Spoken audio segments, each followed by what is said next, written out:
the conditions of human life are such that suffering is an integral part of existence. Life is suffering. Why? Well, one reason is because of society's arbitrary judgment. Every single one of us has traits and features and quirks and idiosyncrasies that are far from ideal and that are judged by the standards of society as insufficient.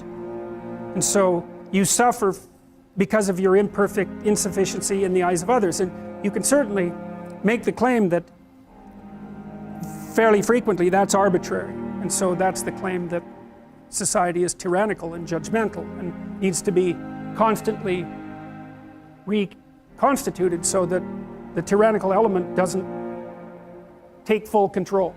And fair enough, you have to stay awake so that that doesn't happen.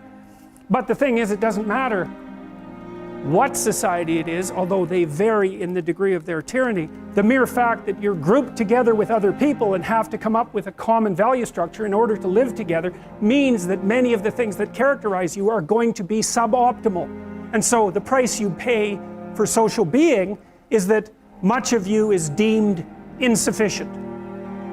Now hopefully there are various ways that you can be within a society that's sufficiently diverse so that you can find a place where what's good about you in the eyes of others and perhaps in your own eyes can flourish of its own accord, because you don't have to be good at everything. If you can be good at one thing well enough, that might allow you your niche, and hopefully a healthy society allows for that. Certainly societies can become so tyrannical that they don't. The other element of it clearly is the mere fact of the arbitrariness of the natural world. You have a lifespan that's going to be counted in the number of decades that you can count on two hands. And that has nothing to do, technically, with the tyranny of the social structure. Now you could say, if we got our act together more completely, perhaps you could live longer, and fair enough. But the fact of the limits of your lifespan and the suffering that's necessarily a consequence of that, the death of your parents and the death of most people that you will know before you, means that that part of suffering is an integral part of existence itself. And so that can't be laid at the feet of an insufficient social structure, except insofar as it's tyrannical and blind. It's a condition of existence. And then by the same token, you have your own responsibility for some of your unnecessary suffering, because there's things you could be doing to make your life better and to make life better for other people that you know perfectly well that you're not doing. So there's three reasons why you suffer, and one is, well, look at you and the way you're built. It's inevitable. There's not very much of you and there's a lot of everything else. And so you just don't last that long, and you're fragile across multiple domains, and then you're harshly treated by society, and there's no doubt about that. And then there's responsibility that can be laid at your own feet.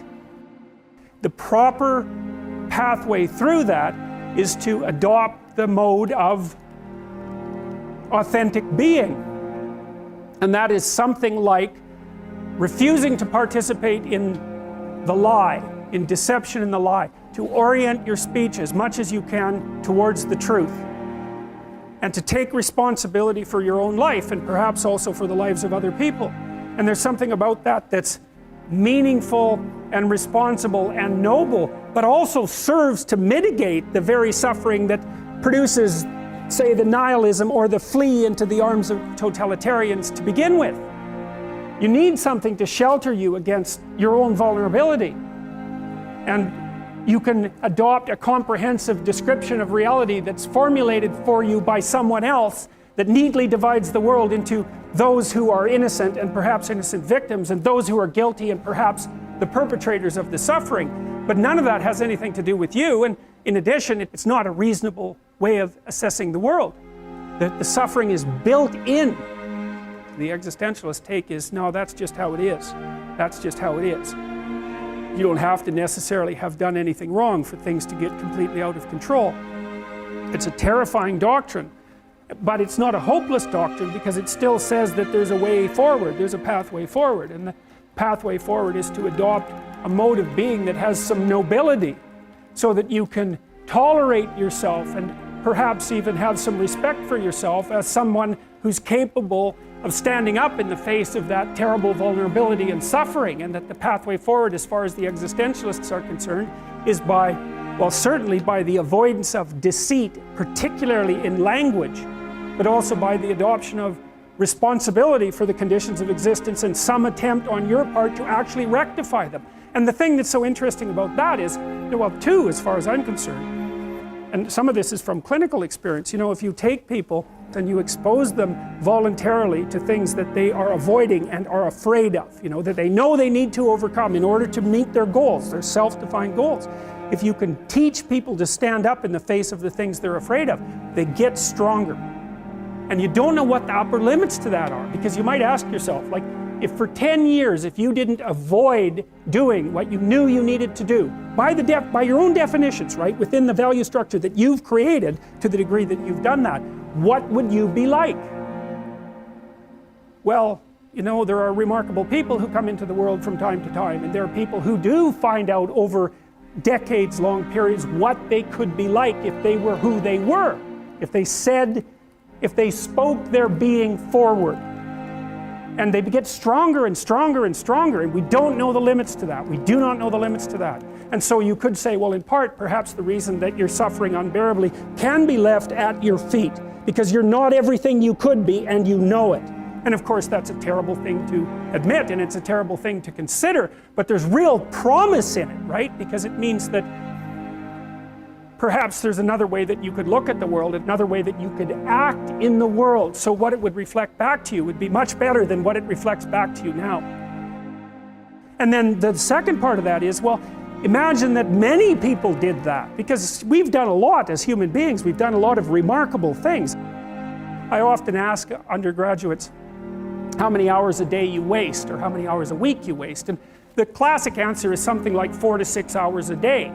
You know, inefficient studying, watching things on YouTube that not only do you not want to watch, that you don't even care about, that make you feel horrible about watching after you're done. That's probably 4 hours right there. You know, you think, well, that's 25 hours a week, it's 100 hours a month, that's 2.5 full work weeks, it's half a year of work weeks per year.